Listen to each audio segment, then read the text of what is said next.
একবারের কথা, এক ঘন জঙ্গলে বাস করত এক চতুর শিয়াল আর এক দুষ্টু বাঁদর।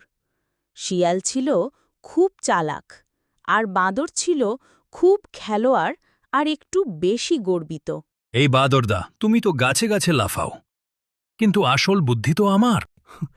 আমি তো লাফিয়ে কলা পেরে খাই, আর তুমি তো সারাদিন শুধু ফোন দিয়ে আঁটো। একদিন জঙ্গলের রাজা হাতি ঘোষণা করলেন, আমার ফলের ঝুড়ি চুরি হয়েছে, যে ধরে দেবে চোরকে তাকে পুরস্কার দেব। শিয়াল আর বাঁদর ঠিক করল ওরাই চোরকে খুঁজে বের করবে। শিয়াল গিয়ে সব পশুর গন্ধ শুকে একটা চিহ্ন পেল, কলার খোসা। এই তো আমার সুযোগ, আমি বাঁদরকে দোষী বানিয়ে পুরস্কার পাব।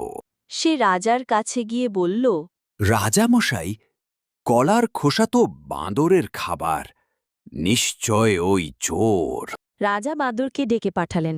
বাঁদর কিছু না বলে একটা গাছে উঠে রাজার জন্য একটা পাকা আম এনে দিল। তারপর সে বলিও, রাজামশাই, আমি তো সব সময় গাছে থাকি, অথচ আপনার ঝুড়ি ছিল মাটিতে। আমি চুরি করব কিভাবে? আমি দেখেছিলাম এক খরগোশ কলা নিয়ে পালাচ্ছে, খোঁজ নিন।